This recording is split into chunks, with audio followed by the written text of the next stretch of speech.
आप सभी का स्वागत है मेरा यूट्यूब चैनल श्याम सर पर। आइए आज समझते हैं विभाजन सूत्र यानी सेक्शन फार्मूला।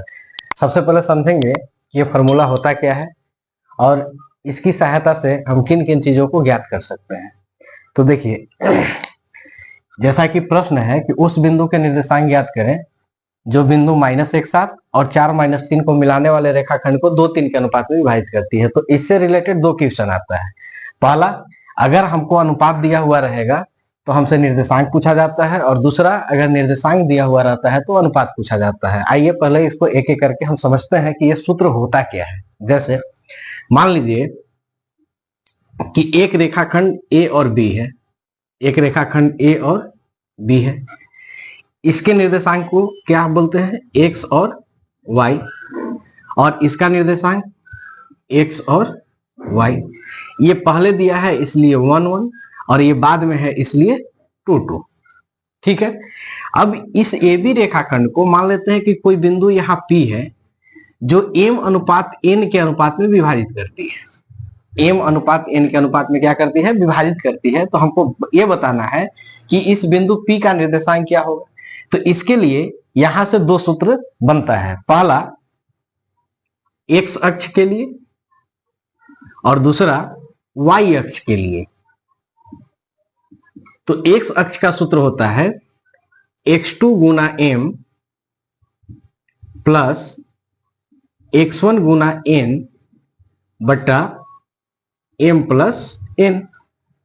y अक्ष के लिए y2 गुना m प्लस y1 गुना n बटा m प्लस n।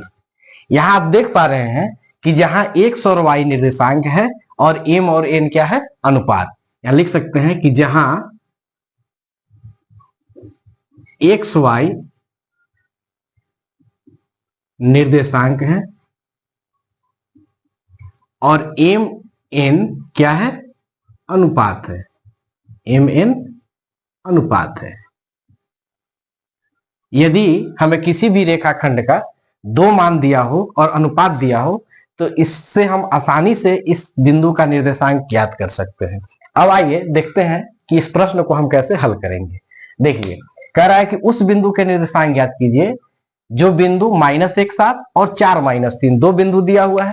तो मान लेते हैं कि ये रेखाखंड है और पहला बिंदु है ए और दूसरा है बी। ठीक, ए का निर्देशांक कितना दिया हुआ है? तो ए का निर्देशांक है -1 और 7, और दूसरा निर्देशांक कितना दिया हुआ है? तो इसका निर्देशांक दिया है 4 और -3। ठीक है। अब कह रहा है को मिलाने वाले रेखाखंड को 2 3 के अनुपात में विभाजित करते हैं। मान लेते हैं कि एक बिंदु P है, एक बिंदु P है जो इन ए बी रेखाखंड को 2:3 के अनुपात में विभाजित करती है। 2:3। तो इसका पहला मान है तो ये x हो जाएगा, ये y, यहां भी हो जाएगा x और ये y, और ये अनुपात को हम क्या बोलेंगे? m अनुपात n। तो यहां पहले दिया है तो 1 1 और ये बाद में दिया है तो 2 2। अब हमारे पास x1 y1, x2 y2 और m n का मान मिल चुका है। तो इसको हम आसानी से इस बिंदु का निर्देशांक ज्ञात कर पाएंगे। कैसे ज्ञात करेंगे? देखिए, x अक्ष के लिए x अक्ष,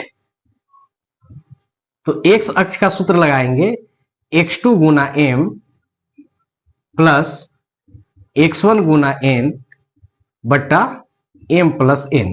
अब इसका मान रखेंगे x2 का मान कितना है? तो 4 है, तो 4 इंटू m कितना है? 2 प्लस x1 का मान है -1, तो -1 इंटू n का मान है 3, तो 3 बटा m प्लस n। m का मान है 2 और n का मान है 3। मान रख दिए। अब इसको हल कर देंगे।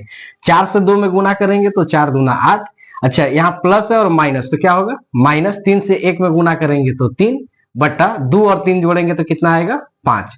अब 8 में से 3 जाएगा तो 5, 8 से 3 घटाएंगे तो 5 और बटा में 5, 5 से 5 भाग लगाएंगे 1, यानी कि इसका मान कितना आ गया? 1।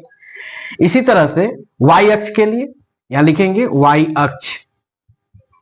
तो y अक्ष का सूत्र होता है y2 गुना m प्लस y1 गुना n और बटा में m प्लस n। अब यहां भी देख के मान रख देना है। 4 से 2 में गुना करेंगे तो 4 4 गुना 8, अच्छा, यहाँ प्लस है और माइनस, तो क्या होगा? -3 अब यहां भी देख के मान रख देना है। y2 का मान देखिए कितना है, y2 का मान है -3, तो -3 गुना m का मान है 2 तो 2, प्लस y1 का मान है 7, तो 7 इंटू n का मान है 3 तो 3 और बट्टा m प्लस n यानी 2 + 3। अब इसको हल कर दीजिए, माइनस प्लस माइनस 3 दूना 6 प्लस 17 21 और बट्टा 2 और 3 5। अब एक माइनस है एक प्लस है तो घटेगा, 21 में से 6 जाएगा तो 15 और बट्टा में 5, 5 से भाग लगाया 15 में 3 बार में गया यानी कितना आ गया 3। तो हम देख पा रहे हैं कि x अक्ष पर बिंदु मिला 1 और y अक्ष पर कितना मिला 3। तो यहां लिखेंगे कि अतः बिंदु P का निर्देशांक, बिंदु P का निर्देशांक, पहले x अक्ष को लिखते हैं तो x अक्ष का मान कितना आया 1 और y अक्ष का मान कितना आया 3। यही हमारा आंसर होगा। उम्मीद करते हैं कि आपको समझ में आया होगा। फिर मिलते हैं अगले वीडियो में। धन्यवाद।